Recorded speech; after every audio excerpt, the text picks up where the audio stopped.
Jordan and Gretzky, Serena and Ruth. Remembering great ones is easy to do. But what about the no-names who spent their whole lives long snapping footballs and catching sack flies? They're guys, remember that guy. Remember that guy, remember that guy, remember that guy, remember that guy. They're just gonna remember some guys now. 167 to 146. Now let's see if they foul somebody quick. Rogers throws long to Chamberlain. He's got it. He's trying to get up. He shoots. No good. The rebound, Luckenbill. Back to Chamberlain. He shoots up. No good. In and out. Rebound, Luckenbill back to Rucklick. Into Chamberlain. He made it. He made it. The fans are all over the floor. They stop. Remember that guy, the show where we mine our memories for nuggets of nostalgia about peripheral players, past and present. Hey there, folks. It's me, one of your hosts, James. And let's see who else is with me here to keep it a buck this week. Going to keep it a buck. There's a lot of conflicting things about that game. Some people think it's fake news. We, however, do not. Diaz with you once again. And the reason why we know it's not fake news is we actually have a very special guest. He is the man with the only video copy of Wilt Chamberlain's 100-point game. Please introduce yourself. Yeah, that's right. It's me, the very special guest Xavier. And I will put it on YouTube for $100 million. But until then, you just have to trust me. I went through it. I checked the box score. This was not a Michael Jordan getting 6 steals for not actually doing anything that we have now confirmed in the 90s. Wilt did score 100. It's a true statement. It is a true statement. Truly, we are here at RTG 100, and the best way, I think, to begin that is to find out what it is that is making memories for you guys. I'm going to go ahead and take a stab and guess that Diaz, it's probably related to what we were just talking about. Well, look, I am absolutely in love with the new college football video game. It finally came out. We were waiting 11 years for it. I mean, it's amazing because as a Temple alum, there's a lot of things you want in life, and you know they're probably not going to happen. But in the video game world, Temple can win a national championship. And, you know, right now we're in year 2. We're slowly building. We did beat Penn State this year. Very excited to progress forward with that. But what I actually wanted to talk about in this section is I want to tip my cap and raise a toast to the career of one Mike Muscala, who announced his retirement from the NBA. And Mike Muscala, for the uninitiated, is one of the most important Philadelphia 76ers of the past 20, 25 years. I think it's fair to say. I need to hear the explanation for that, my friend. So, Mike Muscala played about 30, 35 games for the Sixers. He was in the Tobias Harris trade. Yada, yada, yada. That's not what is important. What is important, on the last game of the regular season of the NBA bubble, the Oklahoma City Thunder were playing against the Miami Heat. Both teams were locked into the playoffs, guaranteed of their seeding. It did not matter for them whatsoever. However, the Oklahoma City Thunder owed a top 20 protected first-round pick to the Philadelphia 76ers. Mm-hmm. If the Thunder won, this pick would fall to 21. If the Thunder lost, it would be 20. So whether or not the Sixers get this draft pick entirely hinges on this game that, for both teams, as far as they're concerned, for their playoff positioning, means absolutely nothing. Totally meaningless. And so, you know, both teams play their starters in the first half, mostly bench guys in the second half. Either way, it's a close game as it comes down the stretch. The Thunder are down 1 with about a minute left. Gets kicked out to Mike Muscala at the top of the key. He hits a huge 3 to go up 2. The Heat come back. They score at the rim. It's a tie game again. About a 6-second difference between shot and game. With 8 seconds on the game clock, about 2 on the shot. It again finds Mike Muscala. He drains a straightaway 3 to put the Thunder up 3. The Heat miss coming back down the other way. The Sixers get the 21st pick in the 2020 NBA draft. I do get it now. This is delightful. With that pick, the Sixers took Tyrese Maxey, who is the only reason we actually still have a prayer of the Joel Embiid Sixers winning the championship. Because, like, Embiid would have demanded a trade by now if Maxey did not develop in the way that he has.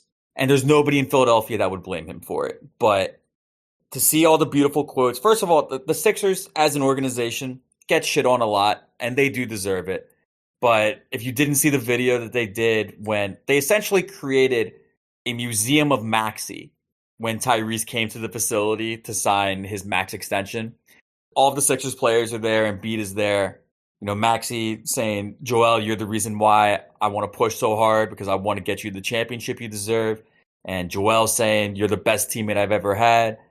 It's all beautiful. It's incredible to see how much Maxey has gravitated towards the city. And it's even more ridiculous when you consider that if not for Mike Muscala hitting meaningless three-pointers in a fucking quarantined bubble of an NBA season during a world-stopping global pandemic. And, like, people didn't get a lot of scout tape on Maxey in the tournament for that reason. Like, he's only going to fall to 21 because of that. It's all Butterguy effect.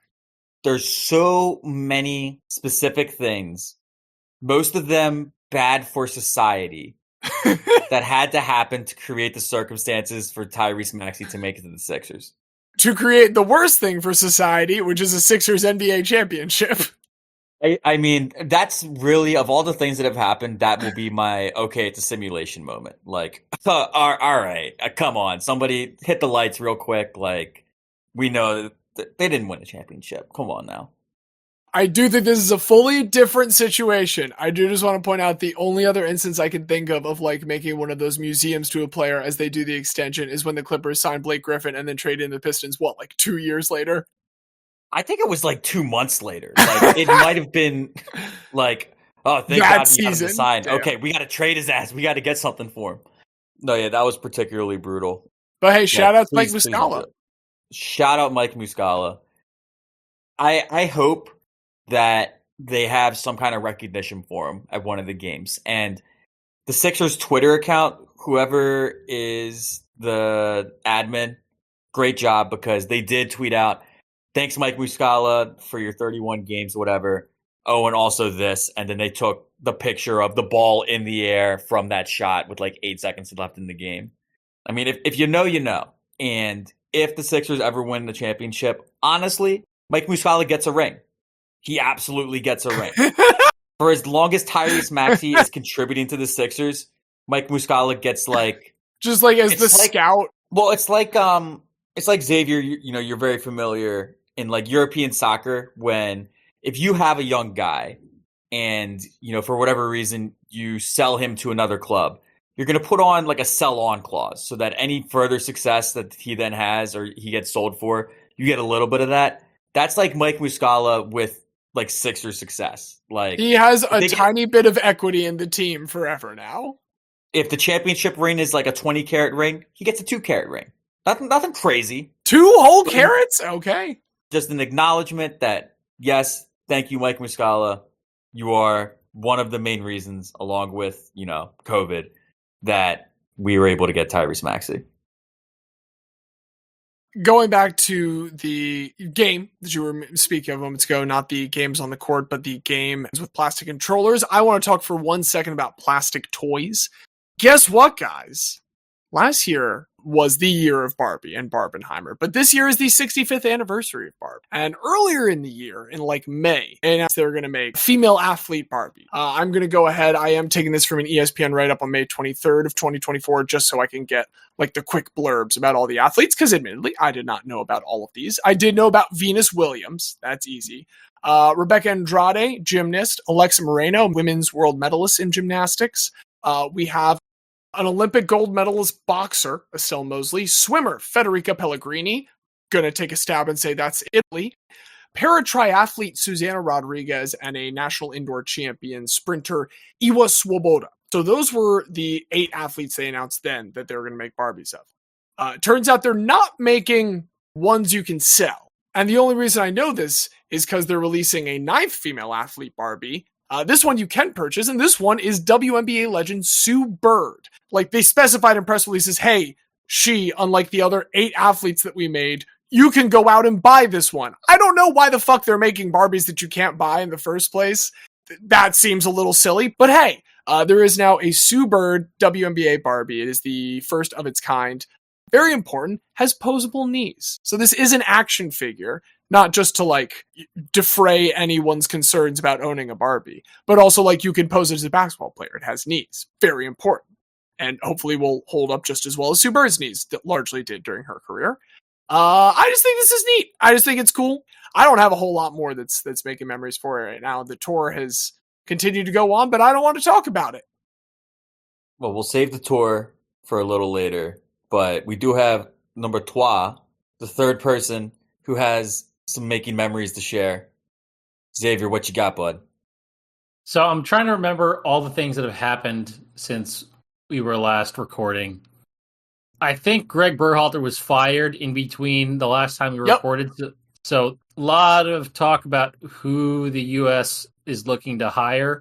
And for the longest time, everyone thought they were just going to go Steve Cherundolo and be very lame and just pick another MLS coach. The classic C+ hire that U.S. soccer loves.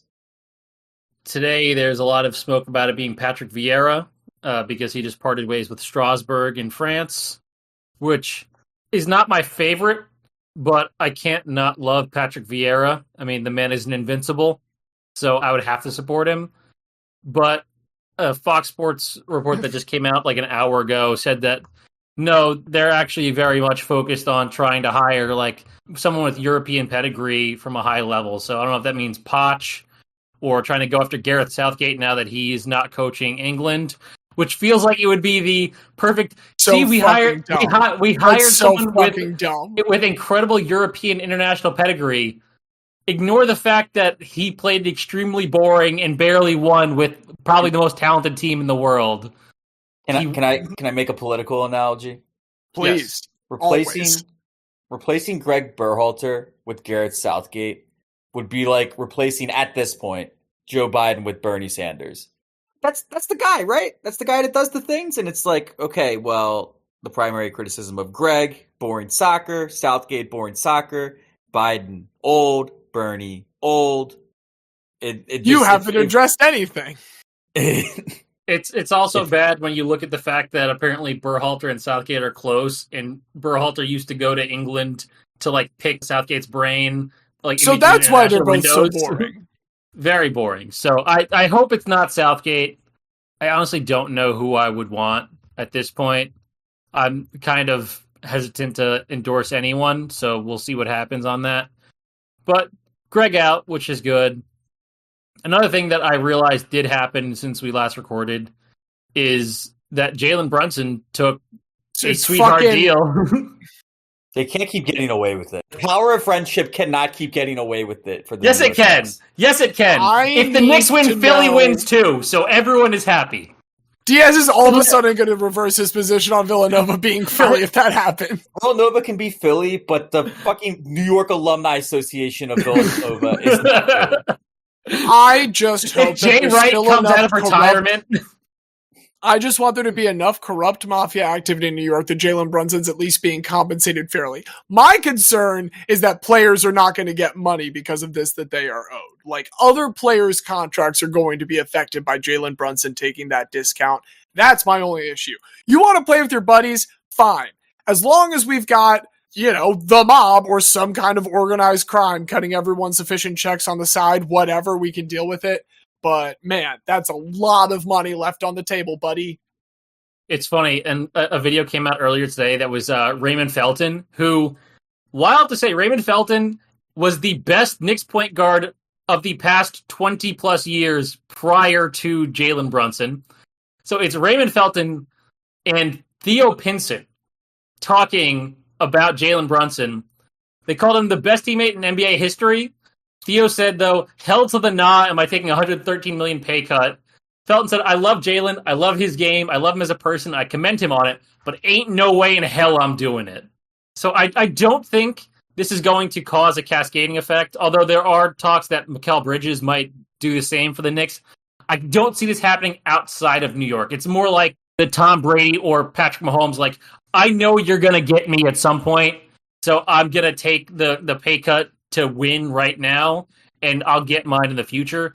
Jalen Brunson, as long as he stays healthy, is going to get a massive deal in like 3 years, which the Knicks will give him. So I don't see it being anti-labor like I saw Sam Vecini say That's I believe it was A Sam little Raimi. anti-labor. It's like a tiny anti-labor. It's not zero. It's a not pro-labor. It is a thing that the CBA essentially forces you to do at this point.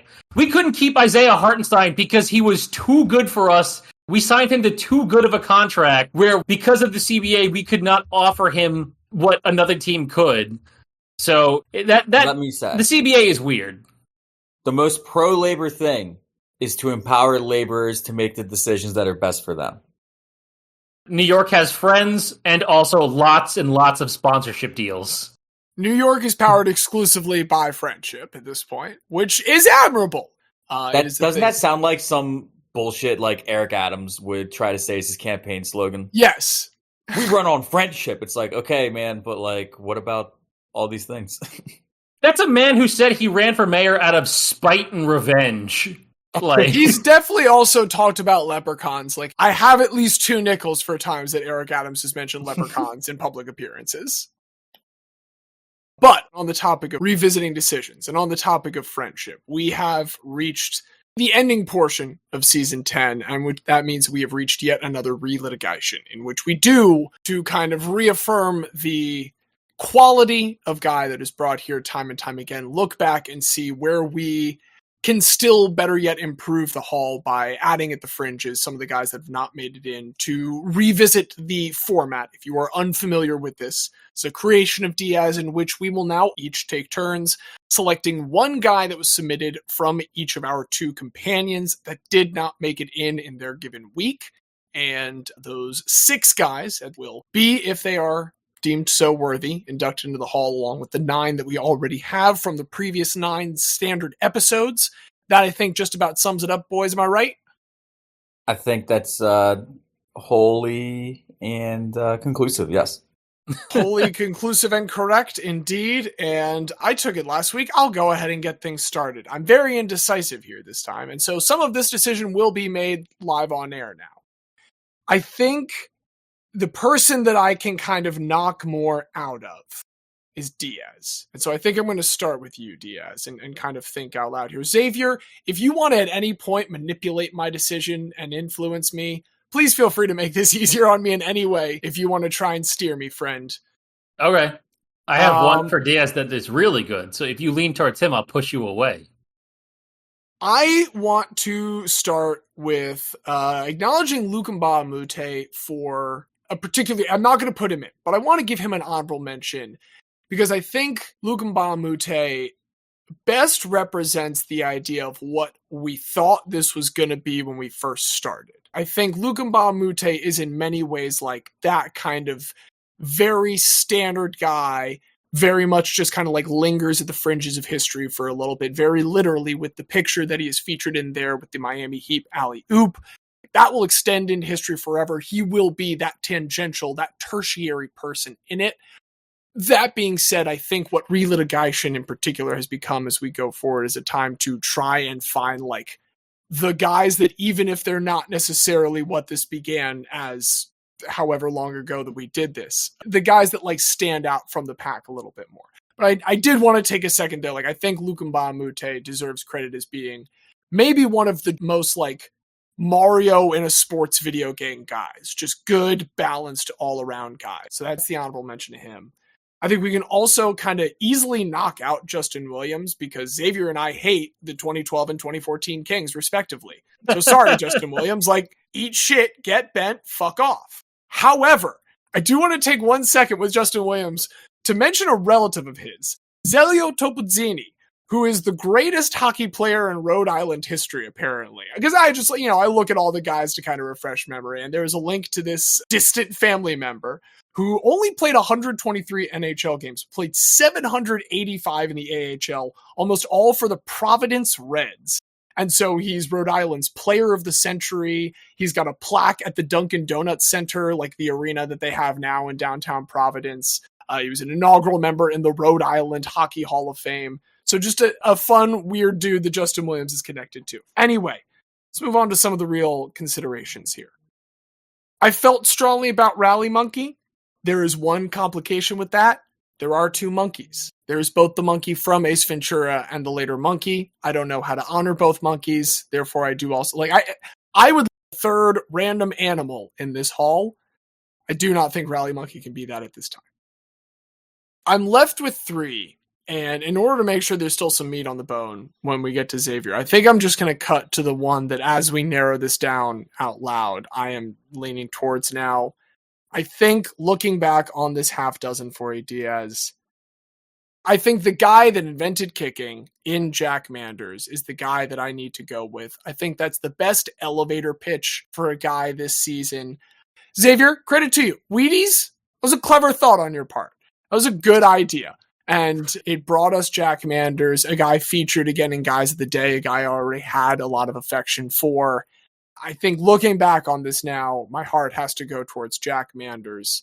And hopefully, Xavier, that is not getting in your way at all, and we can see who Diaz has now if I'm taking Jack Manders off the board. Not at all. Let Diaz take it away. Okay. Well, yeah, I mean, I do love me some Jack Manders. So I'm glad to see that. I'll go to Xavier's list now. To me, it came down to 2 as I was reviewing this. Jason Spezza will always hold a fond place in my heart as being the person who was dumb enough to fight Donald Brashear and set off the greatest line brawl in hockey history, and to have participated in the nicest fight in the history of hockey. There will never be a nicer fight than the one that resulted in exactly 69 penalty minutes for the 2 participants. We'll never see that again. I think it's really important to acknowledge that, but I also want to kick it back to the Wheaties episode for the guy I'd like to put forth, which is Elinor Smith, because it really is absurd when you look at all the different ways of flying that she set the record for. She flew at the lowest altitude. She flew at the highest altitude. She flew at the fastest speeds.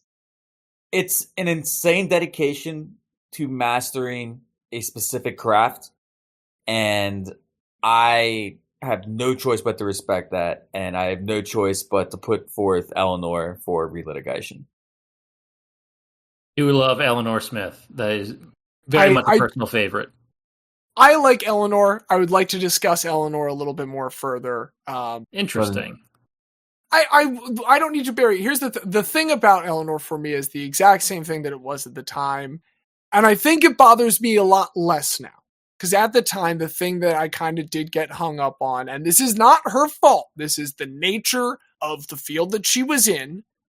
She set a lot of records. There weren't necessarily competitions. This is the furthest from sport we've kind of gone. Like, I think this is the furthest away from the world of sport that we've strode. I think that was more of a problem with me for the Breakfast of Champions thing, because I think that made it harder in my mind to accept her as a champion. I don't think it makes it as hard for me to accept her as a guy right now. I think I just kind of need to say out loud, like, that to me is kind of the thing for Elinor Smith. Maybe this is good. This is like when we brought in the Babe, and now we can have like the Zaharias horizon, an Elinor Smith horizon that she, an aviatrix, would probably love trying to chase. And this is kind of the border of how athletic or how sporting it still has to be. Like, there are still records here to be set. I'm not trying to rag on Elinor Smith. I know that there are fans of Elinor Smith in the listenership who think that I suck for even saying this much about it. I just wanted to voice my feelings about Elinor Smith, and we can go on from there.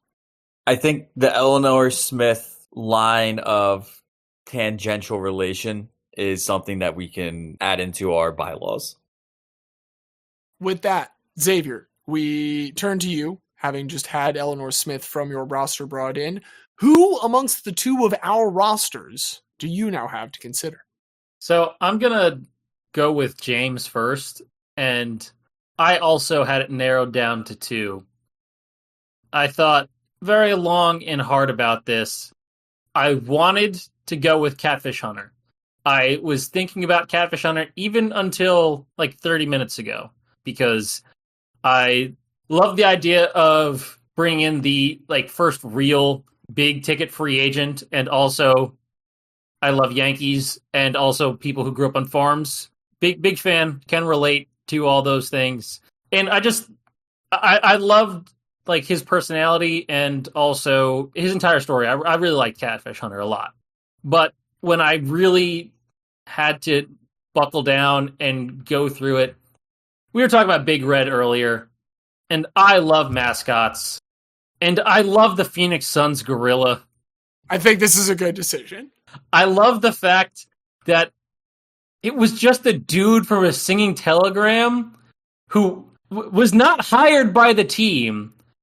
Security just said, hey, you're kind of funny and look weird. Do some dances during the timeouts. Point out, security let this guy come in with no problems before they stopped him for a dance. Like, initially, this dude just came in, delivered a singing telegram, and then just had no issue whatsoever. Someone could just come in and do that without a ticket, presumably. And they just liked him, so he just kept going back on his own. Again, he kept getting hired by other people buying telegrams for the arena. The Suns essentially stumble into this without any work on their own, and it's eventually like, okay, I guess maybe we need this. But the original guy barely gets to even enjoy this because he retires so quickly, and they have to just get like an actual like gymnast to do it. And I love when mascots are organically developed. I don't like when you have like a contest where like, go run this mascot or this mascot, this mascot. It very rarely works. I'll say Gritty is one of the few instances of that working. And it's only because everyone else hated Gritty so much that Philly had to say, no, fuck you. Only we can hate Gritty. It is an important part of Gritty discourse to remember that in the first week that Gritty was unveiled, Philadelphia hated Gritty. But exactly as you said it, Xavier. I would say it changed in about 6 hours. Like, I remember that day pretty vividly because I really loved Gritty initially. I think you all by the end of that day had seized upon the hatred already and said, no, fuck you, this is our guy. So that same night there was a preseason hockey game that I went to. Gritty was roundly booed. Okay, in the first period. Maybe I'm just too online. I will say by the third period, enough things had gone wrong with Gritty. Like, it might have been planned that Gritty was supposed to be inept, but like, wiped out skating and everything. By the third period, Gritty was getting laughs. Like, it was a Rocky IV moment when it was like, oh, and the Soviets are cheering for Rocky now. The Philadelphians are cheering for the orange blob. Yeah, Gritty aside, it rarely works out well to just bring in a mascot. So I love the gorilla. Again, I feel bad that Mr. Rojas could not become like the gold standard of the gorilla, but I do love this very old Sports Illustrated article that just has this lead. 3:15 p.m. Bob Wolf, a 40-year-old blue-eyed father of three, is the gorilla, the King Kong of sports mascots. He was the first NBA mascot to dunk off a mini trampoline, first to dunk through a ring of fire, first to ride a Harley on the court, first to use videotape skits, first to dunk off a crumbling model of the Empire State Building, and first to dunk after being propelled from the three-point line by catapult. I just love that. I love how this came to be. I love that the Suns just have a mascot that's a gorilla. For no reason other than a singing telegram guy showed up in a gorilla costume. It's perfect. It's the perfect encapsulation of what a good mascot should be. And also very funny to think about the fact that during our mascot episode, we inducted Izzy, possibly the most focus-tested mascot of all time, that failed multiple times before they finally got it right, and still half of people hate him.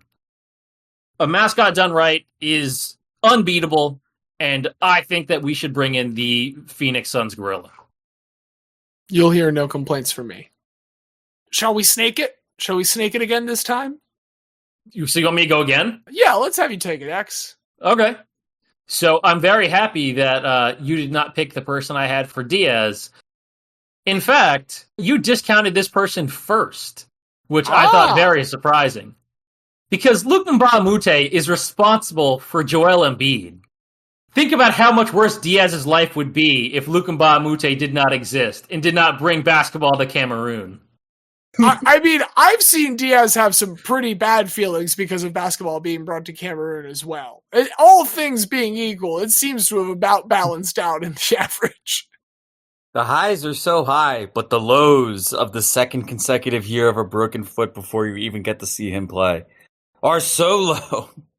No, I mean, that's a very fair point. Yeah, the ripple effects of his career are enormous. Pascal Siakam just got the bag because of Luc Mbah Ah Moute. I mean, I'm not like out here as part of the Pascal Siakam hive. That is great for him. Give it 3 more years, there'll be another first-round pick who's like 6'11", 220, who can shoot the three at a 40% clip that Luc Mbah Ah Moute is going to find in some small village in northern Cameroon.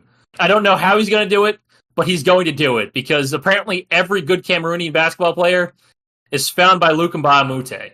So just let him keep scouting his home country and creating the greatest African basketball players in the world. Well, and also just regarding his own career, one thing that I think is worth remembering again, the Cameroonian crazies for the UCLA fan base. Yeah. Chef's kiss. Chef's kiss. So good. That is very good. And he got the Fresh Prince nickname at UCLA too, which is also, there's a lot of very good little bits. We've talked about like guy criteria before. A lot of times it's like one all-star game, winning one title, or getting like a random second place or something. And the fact that like his international being part of a career, couple like important trades, always a very good factor in Guidem. His best international finish was second place at the Afrobasket in 2007 in Angola. It's a phenomenal credential. It's such a good credential. One of those things where it's like, who was on Angola that made Angola enough to beat the team that had Luc Mbah Ah Moute on it? And it's no one you would have ever heard about. The thing Angola is known best for is Charles Barkley not knowing anything about them. Angola also starts now a tourism advertisement thing called Bring Your Ass. That would be amazing. But yeah, I like Luc Mbah Ah Moute. I like the journeyman aspect of his career. I also like the boomerang aspect of like going back and forth between the Rockets and the Clippers over the case of 6 years. Like he touches on a lot of like interesting little pieces of guidom that I really like. And I think it is worth reconsidering Luc Mbah Ah Moute, give our haul a little bit more international flavor, and maybe he'll discover us some new guys in a couple of years. We get the Cameroonian guy pipeline. Okay. I like the very cynical way you're approaching this, Xavier. You capitalist, you. Diaz, do you want to have any final words for Ted Kemsky or Mikkel Hansen before you make your next pick? Well, yeah, I mean, just a reminder again, because this is going to come out the week of the opening ceremonies. Mikkel Hansen is very much still competing. The Olympics will be his final tournament. So a hearty reminder to all of the listeners, root for Denmark, beat those dirty French bastards. They're probably not dirty. I shouldn't call them dirty, but we don't like them. And well, we want shown to be historically dirty. To be fair, this is the same French people that are taking shits in the River Seine to ensure that people cannot swim in it for the triathlon. Folks, this defecation is praxis. Did you see the mayor still went for a swim in it? They did? I thought they had held off on it. No, the mayor did it anyway, even though the numbers are still bad. The mayor was just like, look, I said I'd do it. I mean, I'm going to do it. So, as someone that can speak to jumping into public bodies of water recently, that's fucked up. She ends up with E. coli tomorrow. Yeah, no bueno. But Mikkel Hansen, still very much alive. And I always knew Ted Kemsky was going to be a tough one just because of the fact that it's several layers removed from anything that you guys would have had context for before. It's I love Delaware football, but you probably only maybe heard of Tubby Raymonds in passing, and you damn sure didn't know who Ted Kemsky was. So to paint a picture of Kemsky that was still enough to make him distinct from Tubby Raymonds was tough. If it was a duo, I know we've done the Jamaican bobsled team, and I know we did, I cannot remember the marathon family, Diaz, that you brought in. Rick and Dick Hoyt. There we go, Team Hoyt. If you had Tubby and Ted together, I think like that's a dynamic duo. Right. Yeah, it's they are blue hens, not peacocks. They are not going to spread their wings and fly. But yeah, I mean, I love Ted Kempsky. I've been thumbing through. I found the free PDF version of the Delaware Wing-T and Order of Football. So if anybody's interested in that. Well, I have to show you all the copy of The Automatic Pistol by Walter Winans that Jesse got me. Oh my, yeah, please do. It's fucking unhinged. He was a man without hinges. That is certain. But getting back to your guys, James. Again, it's a real tough choice for me. And like, I honestly, as I'm beginning this rambling nonsense, I kind of don't know where I'm going to go with it, because while Xavier was wholly unaware of the existence of Fred Merkle, that insane still. Like, knowing about that game and like reading about that game is like one of my formative memories of falling in love with baseball. Like, I didn't know what Merkle's boner was for like 10 years, but I knew the phrase Merkle's boner.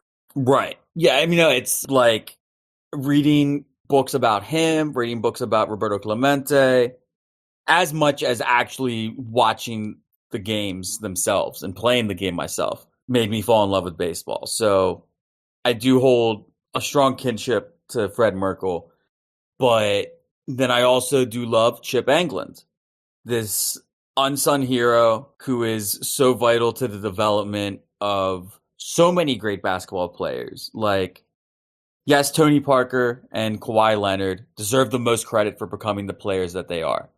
But if they never work with Chip Engelland, is Tony Parker just a pass-first quick point guard that never develops his own shot? Is Kawhi Leonard just the best defensive player in the league? And man, it's a shame his knees broke down because he could have been a great defender for so long. Chip Engelland might be the most unsung hero of basketball in the 21st century. Truly. Think of the difference that Chip Engelland could have made for recent shooters in the news. Oof. Ba-dum-tsh. Honestly, if Ben Simmons would have gotten with Chip Engelland, I have 3 Sixers championships by now. It's that simple. We must make Ben Simmons pay for his crime. But no, between those two, I truly am torn. And I mean, look, you teed it up to Xavier to give some help and ultimately didn't need it. So I'm going to, Xavier, like, do you want to atone for your Fred Merkle sins and help push him through here? Or where's your head at on these two? I like Fred Merkle. I mean, I learned a lot during that episode. I was lectured a lot for not knowing something that was apparently common knowledge. I want to make it clear. It's not common knowledge, and we ragged on you maybe a little harder than you deserve. It is the kind of thing that nerds like us would have presumably seen the two words together, Merkle's boner, by this point in our life. Like, that's it. I'm not saying you had to know what it was. I was surprised that you, a fan of New York baseball and the general history of that, had never seen that phrase before. I apologize if I reacted harshly. I mean, it's probably just the fact that me personally, I don't care about baseball before the Murderers Row Yankees, and even then, at that point, I only care about the Murderers Row Yankees and not anybody else. You care about the Murderers Row, but not the murder victims. Yeah, and from then, I don't care about any baseball thing until, like, the 70s. So, my baseball history knowledge is much lower than my football history knowledge or my basketball history knowledge, just because I don't have the capacity to maintain 100 years of knowledge of every sport. But of these two, I still think Chip Engelland could become a head coach one day. So I am reticent to do that. I'm going to continue to block him out on a maybe someday technicality. If you're asking me to narrow, to choose between Fred Merkle and Chip Engelland, I know Fred Merkle won't do anything else in life that could... He will do nothing else in life. That is true. Unless, he comes back from the dead as a zombie or a ghost or something. That's not in life. That's as a zombie. Different thing. Yeah, so I think it's legally fair distinct. If I have to help choose between the two. That's a good divider. I appreciate you walking me through it, Xavier. I do think Fred Merkle is who I think is most worthy of that reconsideration.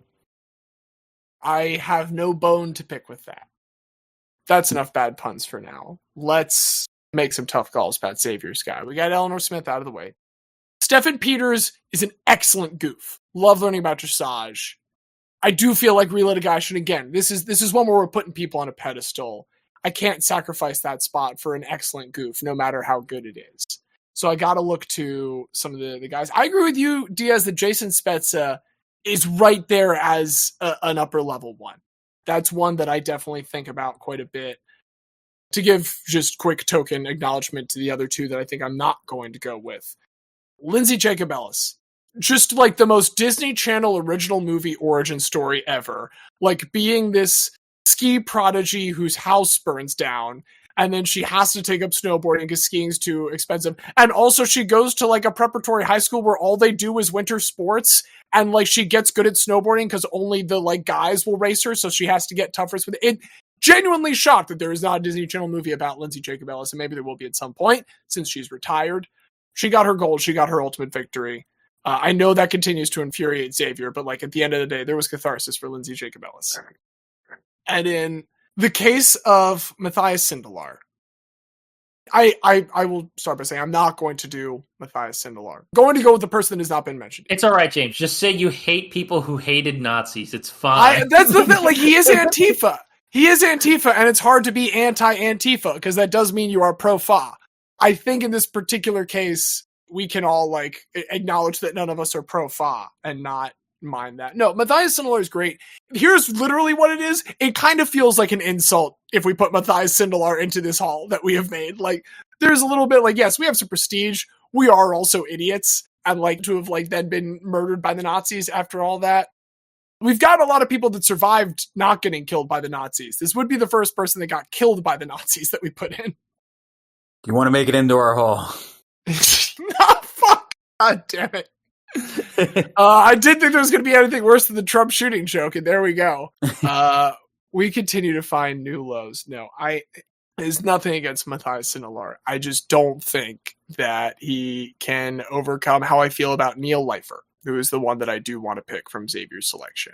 Looking at this list over and over again, I keep coming to Neil Leifer because as a student of the arts, there is something so wonderful about remembering the fingerprints that are behind everything that you see. The fact that every image that we see is created. It is intentional. It's constructed. I was in a museum space this week talking with people about the general idea of our like first memory of museums and how that's kind of led us to continue to think about them as we've gotten older. And I remember talking about these miniatures that I saw in there that were just made for some small display, and think about the fact that someone had to have made them and how that has kind of like expanded in my relationship with museums since then, because I think about how the lights have to be intentionally placed and the labels are created and the sets and containers for all artifacts are created. Those have to be collected. Like,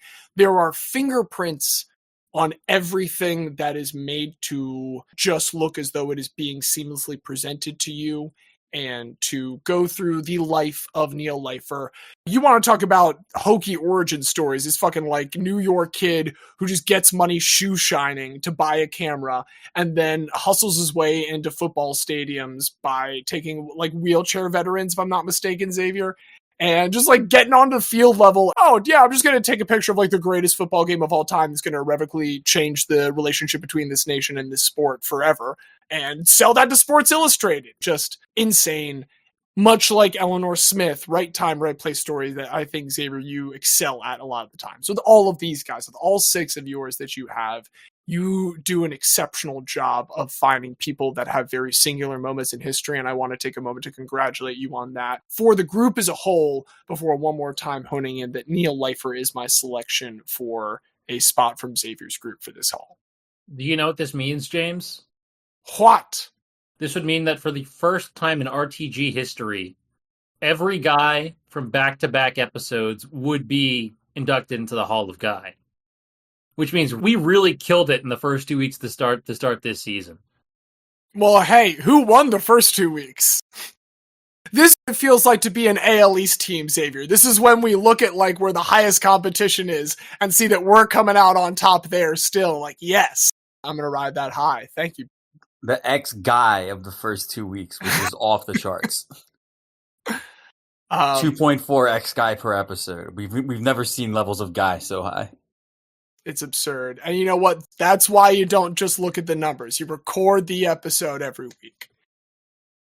However, folks, we're not at the end here because we lied earlier when we said we're bringing in 6. This is RTG 100. And we are going to be a little bit self-indulgent. I think we've earned it. A lot of the decisions about this show got made incredibly quickly with haste and very little regard for the precedents they were setting. And I thought it would be funny when we started this to do the numbering with 3 digits. I thought it was fun to throw the gauntlet down and say, yeah, I don't know, maybe we'll get there at some point. And by God, we did. So we're rewarding ourselves with 3 additional guys for this particular Reliti-Guy-tion. And the way this is going to work, each of us gets to go back through the, 90, minus however many have already been inducted, guys that we have each brought, and see which one didn't make it in that we think needs to be reconsidered now. Diaz, I feel like you have not gotten to go first in any of these rounds. I want to let you take the mic this time for this bonus round that we're treating ourselves to. Yeah, well, I mean, first of all, I'm going to do what I imagine both of you are going to do too, which is like, I'm not just going to jump to the guy that I want to formally put forward, but I want to look back on some of my favorites that I've been able to bring to the table. John Gagliardi, the longtime head coach of D3 St. John's football, the winningest coach in college football history. To look back on some of the features that were produced for him and to just hear how reverently so many men of incredibly different ages talked about him. Like, there's a 25-year-old kid that's 2 years out of college saying, oh, he's one of the most important men in my life. He was so influential. And then there's like a 75-year-old guy that's like, oh, Coach Gagliardi, the most important man in my life. It's striking to see that and be like, wow, this is like 3 or 4 generations of who were raised and, you know, molded by this guy. And to not only be so successful on the field, but also in cultivating those men is really incredible. A lot of my boxers that I brought up hold a warm place in my heart. Tex Cobb, I wanted to just say again, because when people talk about the idea of like a Southern gentleman, a lot of people who think that they're that type are like actually like racist, misogynistic, and like Tex Cobb, certainly rough around the edges. I would never say that he isn't. But there's a warmness to him, and it's so recognized by everybody that he was in the ring with. Like, Larry Holmes beat the shit out of him for 14 rounds, and then Tex Cobb told a joke a month later where he called Larry Holmes the N-word, and Larry Holmes busted out laughing and gave him a big old hug. Like, say whatever you want, that it takes a special person to be able to tell that kind of joke in front of that audience and get laughs and not get like beaten to a pulp. I also, I brought up Sam Hinkie. I can't let that go by without saying, Sam, I love you, but it's another boxer of mine that I want to bring up because when I tell people, yeah, hey, I have this podcast, blah, blah, blah, I explain the concept. They ask me, oh, well, who's your favorite guy that you've ever talked about? And my answer is always the same anytime that question's asked, Deuk-gu Kim. The story that is his life is one that there were literally movies made of. And if it were not a true story, if it was just a script that was handed in, you would say it's absurd. You're telling me this guy goes from eating cockroaches to fucking survive to becoming a champion, going over to America for the first time, and in the fight that secures his family's fortune, for that to have been his goal and for him to succeed, but to have put his life literally on the line for it. And not only to have done that, but to have acknowledged going into it that those were the stakes. If this is what it takes, it's what I'll do, because there's nothing more I want in life than for my child and for my wife to have a better life. That's the most important thing to me. It takes an insane level of discipline, obviously also talent. He had to have had some natural talent to have been able to fight at the level that he did. But it speaks to something about, the indomitable human spirit. So many circumstances in his life to keep him beat down, to keep him in poverty, and somehow finds a way to be that 0.00001% that does lift himself up by the bootstraps and manage to make a better life of it. And the documentary that was made about Ray Mancini, where at the end of it, Ray Mancini meets Kim Duk-gu's kid and, gets to see, hey, he became a very successful dentist, very successful life back in Korea now.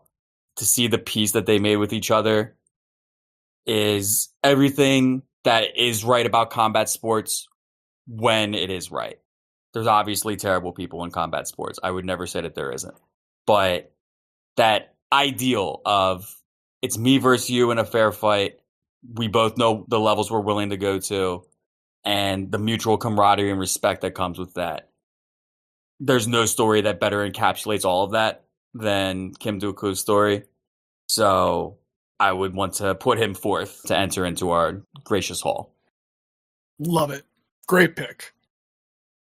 I suppose I can take this next. I got it down to 2, but yes, Diaz, like you, I do want to shout out a couple more that I considered while we thought about this. The author of the longest perfect game in history that never was, Harvey Haddix. Still, I'm sorry, buddy, you were going to end up just a little bit short of glory. I feel like it is appropriate. Jason Lezak, the guy that won Michael Phelps the toughest gold medal of his 8 in that Beijing Olympics. Eddie Geidel, my probably favorite story in sports. It is kind of insane that I'm not going to do the guy that has Guy in the name, but I still can't over the 2 that I still thought of later on. But Eddie Geidel, absolutely delightful. Peter Norman. Crocky. The other guy in the John Carlos Tommy Smith picture. Lance Mackey, the greatest Iditarod racer of all time. John Urschel, the only person with a doctorate in mathematics and an NFL career. Randy Bass, Tigers legend. Still incredible to me that he did not get in that season. And Yuri Shur, another guy that I really feel like we did. Those are people that I wish could be in. But the longer I thought about it, there were only 2 where I looked at it and thought these 2 should be in. And the 2 people that I was frankly most certain to get in Reliti-Guy-tion, and both were denied. Not that I have any. If I were to take one of those 2 off, I'm sorry, Stacey Moore. It's somewhat a silly decision in the past, but I can't relitigate that. That was made by other people, and Stacey Moore was selected over the 2 that I have agonized over, and that I invite you all to agonize over with me now. Vinko Bogataj and Nancy Faust. Only one of those has actually messaged you back personally. Yeah, only one of them knows that they've been mentioned on this, so there is that. I do have that mentioned in the column for her, don't you worry. She is the literal inventor of walk-up music.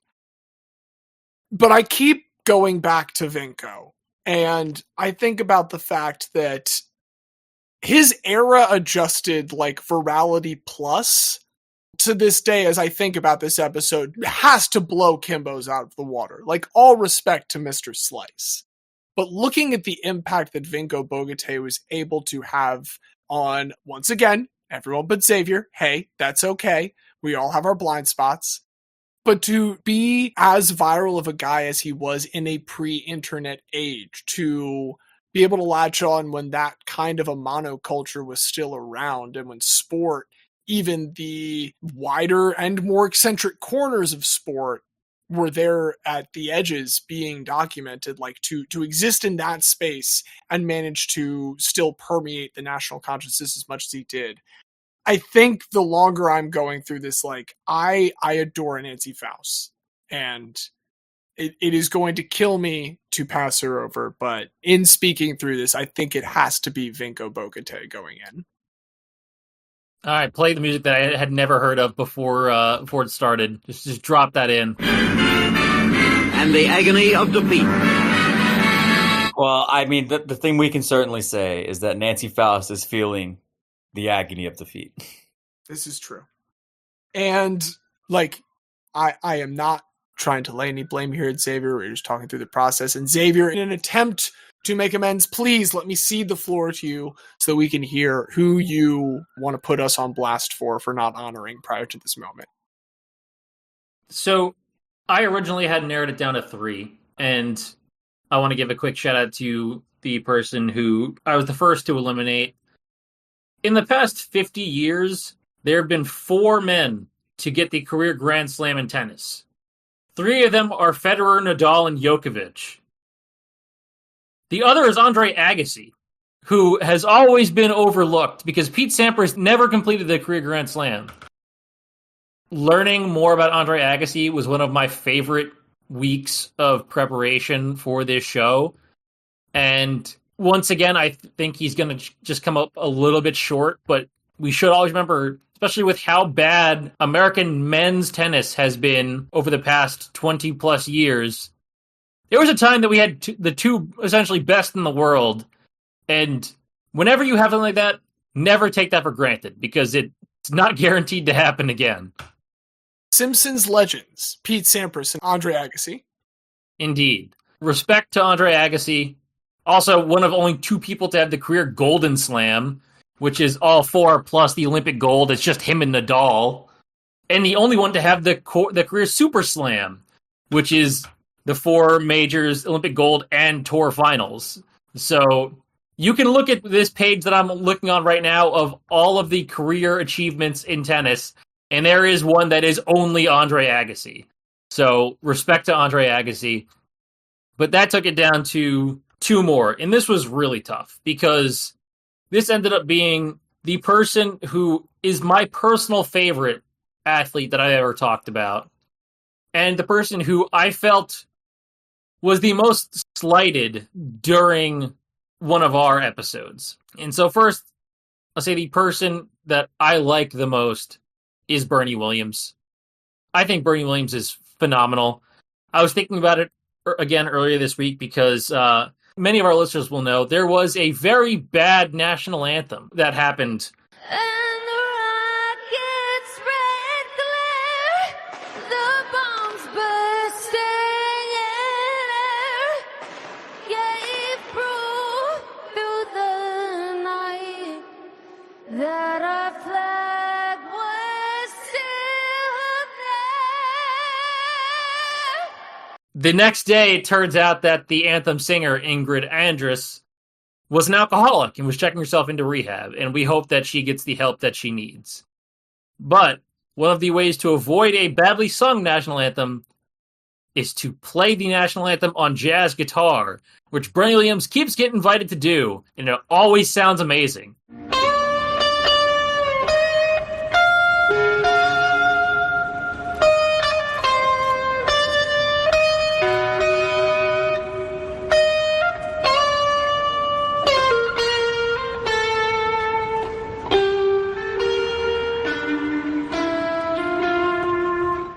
The man just played for the New York Philharmonic a couple months ago. His second career, I think, is phenomenal. Not only is he one of my favorite athletes and favorite Yankees of all time, the man just seems like a joy. Like, he seems like a pleasure to be around. I'm thrilled about everything he does, and I will always support him. But Carl Weathers won that episode, and it's really hard to argue with Carl Weathers. So, as much as I love Bernie and was very disappointed that Bernie didn't win that episode and didn't get in Reliti-Guy-tion, like, I can't feel too slighted about it. What I do feel slighted about, though, is that Keiichi Tsuchiya did not get in the Style is Substance episode. The man is the fucking inventor of I stand by drifting. Matt Hoffman's victory. I think Keiichi Tsuchiya... I want to say, this is a great choice to bring back. This is genuinely like the name that I wanted you to say. I would 100% stand by Matt Hoffman's well-deserved victory. You know what? You get the gloat because you did win, so I can't take that away from you. But this man brought drifting to the world. For sure! The coolest thing you can do in a vehicle ever. Without him, we would not have The Fast and the Furious. Pretty much my favorite movie franchise of all time. And he's still making videos. I'm looking at a video right now that was posted just a couple months ago of drifting a freaking Honda Hybrid. This is incredible. he essentially created drifting for the wider world through the first like videotapes to go internationally viral. Like, my life would be demonstrably worse if Keiichi Tsuchiya did not exist. Okay. And I don't care about bikes and cyclists the way James does, so I don't have that same Gee, feeling I don't for even fuck with BMX like that. I just think Matt Hoffman's you cool as love shit. you love two wheels. Yeah, and like I hate all cars, but that's fine. Exactly, and this is where it came in. It was a fundamental disagreement on modes of transportation. And you won, which is fine. But if only that could carry it to the real world for bicycles. I mean, fucking the shit that happened. Yes, I know. No, I know. Hey, terrible. R.I.P. real quick to the Chop doctor that was killed by a driver in Rittenhouse Square area. We all have Philly connections and know a lot of Philly people, and man, it fucking sucks when cars kill people on bikes. It's just like 5 blocks from where I live, bro. It's crazy. Yeah. New Hampshire just had 10 people get killed by cars in 4 days. And so they've asked cars nicely to please drive better. And that's their only solution. Let's move on from that. This is the one cool thing you can do with cars. And I do support this case. Yes, you can drift. You can drift when you have... You can drift to avoid pedestrians. And drift so good that you inspire one of the greatest manga and anime of all time in Initial D. And also Fast and Furious, and also everything else cool with cars that people do on safe tracks away from pedestrians. Mario Kart drifting is thanks to Keiichi Tsuchiya. It's because of Keiichi Tsuchiya that I can beat the two of you in that. Exactly. So I needed to bring Keiichi Tsuchiya up. As much as I love Bernie Williams, it had to be Keiichi Tsuchiya that I brought up. It is the one that still made me the most heated almost a year later. I got no beef whatsoever. I think that's a perfect choice from your roster and kind of who I was hoping you were going to go with. So that's great. I don't think there's any discussion needed for these 9. I think we have hashed them out to death this time. I think we have been as thorough as we ever have as a Guy-bunal in considering these 9. Diaz, I know that's a lot. Are you ready for this heaping plate of honors that you now have to serve? Look, we have a 9-course meal of Guy that we have to atone for because, look, we've said it before, we said it again. None of us are perfect. I do want to note, we started this season on fire because it is the 2 earliest eligible candidates that were put forth by our podcast partners for all of them. So, great work by us early. Maybe we faded a little bit late. Maybe we were a Mike Mamula in that respect. Who knows? But there's one thing I do know. And that's that there are 9 guys who have been waiting, some just for 1 season in that basement, but some have been waiting, in some cases years, for their shining moment of glory, to have their guidom recognized, and to be inducted into our hall. So may they wait no further, for it is time that Fred Merkle, the Phoenix Suns gorilla, Jack Manders, Luc Mbah Ah Moute, Elinor Smith, Neil Leifer, Vinko Bogataj, Deuk-gu Kim, and Keiichi Tsuchiya all emerge from the basement. It's really dark down there. It's really bright up here. Their futures are bright, and their futures include induction into the Hall of Guy. What a group I would that love is. to present that list of people to just anyone else, and That's a see phenomenal list. I just want to hear guesses about what connects these 9 individuals. We all talked about them and remembered them. We've done that. We've surprised you folks with a little bit of that. I have a confession to make. I also have a little bit of a surprise for you guys for RTG 100. We have been here a dozen times. This is our gross episode, and we've made an effort not just to build out this hall, but to talk about and further define the very concept of Guy. And this has been molded by our 3 perspectives. There is no one else. There is no other pair of people I would rather do this with than the 2 of you. However, one of the great joys of this has been getting to occasionally bring in a lot of other individuals. And I have enjoyed getting to hear their takes on that. I hope all of the listeners also have, and I hope the 2 of you enjoy hearing a couple of their takes on that now. What's up? This is Johnny Stanton, the paragon of truth. I think a guy is just somebody who sticks out in memory. Anytime you say the phrase, remember that guy? There's something about them that was memorable in the first place. You might not remember their name, might not remember their face, but something about them stood out to you. And I think that's what a guy is. Somebody who just sticks out in memory. This is your current Guy-illionaire, Brooks Rudy. And to me, a guy is anyone out there in the sporting or hobby world giving it their all. It may not be flashy or award-winning, and guys will never be enshrined in a typical Hall of Fame. But guys are revered in bars and rumpus rooms across America for their commitment, effort, doggedness, and dare I say, guyness. This is LJ from Art But Make It Sports. I always think of the art equivalent of Guy as part of a painting that you remember, but wasn't the central focus of the canvas. And maybe my favorite example is there's a Bosch painting called The Conjurer, a group of people, and then one sort of central character there, perplexed, because on the other side of the table is a magician holding up like a coin, or I guess he had put the coin underneath the cup and did the cup game because that's what's on the table. But then there's like a little kid peeking out, looking up at the guy that's perplexed, and probably not what Bosch intended, but always where my mind goes to when I see that painting, and it's that extra detail that you know is an auxiliary component, but is always the thing that triggers something in your mind and makes you remember. That'd be my parallel. What's up, RTG? This is Andrew Unterberger from Billboard and the Rise to Ricky Sanchez, also known as your hot sauce correspondent due to my role in the development of Nick Stauskas' nickname, Sauce Castillo. And sort of along those lines, when I think of a guy, I tend to think of like the overall richness of a life spent in pop culture. You know, if all of pop culture is one big meal, and you know the base of it, like the protein of it, is the stars, then you know the sumptuousness of it is the guys, and they add that depth of flavor, that sort of umami-ness, that lingering indefinableness that is, you know, is the thing that really makes a meal special. And they're not in everybody's pantry. They're not recognizable to everyone's palate, but if you know them, you know them, and they're kind of everything. And so that's what a guy is to me. Thank you to Johnny Stanton, Brooks Rudy, LJ Rader, Andrew Unterberger, every other guest we have ever had on this show, producer Craig, the coders behind him, musical director Don Ham for that lovely theme music, and most of all, dear listener, thank you for joining us. If you ever want to share the show with anyone else, we sure would appreciate it. An easy way to do that is to tell folks to go to bit.ly/rememberthatguy, all one word, all lowercase. That's all I've got this time. Anything else from you guys?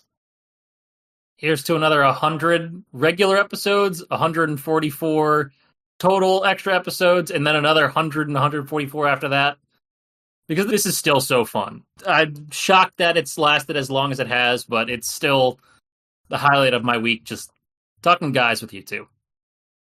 There's nothing better than just getting together and remembering that random obscure guy that went 1 of 6 in that game that one time. And we get to do it every week. It's the kind of, I'm glad that we are able to take an hour and a half to 2 hours once a week and do what we used to do for 10 hours a day when we all lived in the fraternity house. Mm-hmm. It's just good to go back to that for a little bit. It is good to have you folks join us for that, and it has been good to be one of your hosts, James. And I've been the very special guest, Xavier. I've been Diaz, and look, we've been shooting our shot here. Chip England, what he would say the most important when you shoot your shot, the guide can't.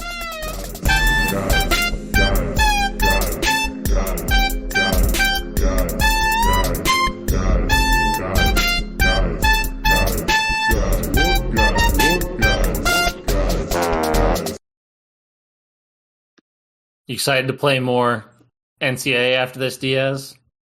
It is a given pool because like we only have the one TV. I can't make Jocelyn watch me play NCAA. I was gonna say that sounds like something you definitely could do at this point. Like Jocelyn, look. I can get one game usually, and then it's like, you know, gotta. And then you wait for her to go to sleep realistic. And get out of the bed and play more. I almost did that at 3 a.m. the other night. I was like, I'll just put the headphones on.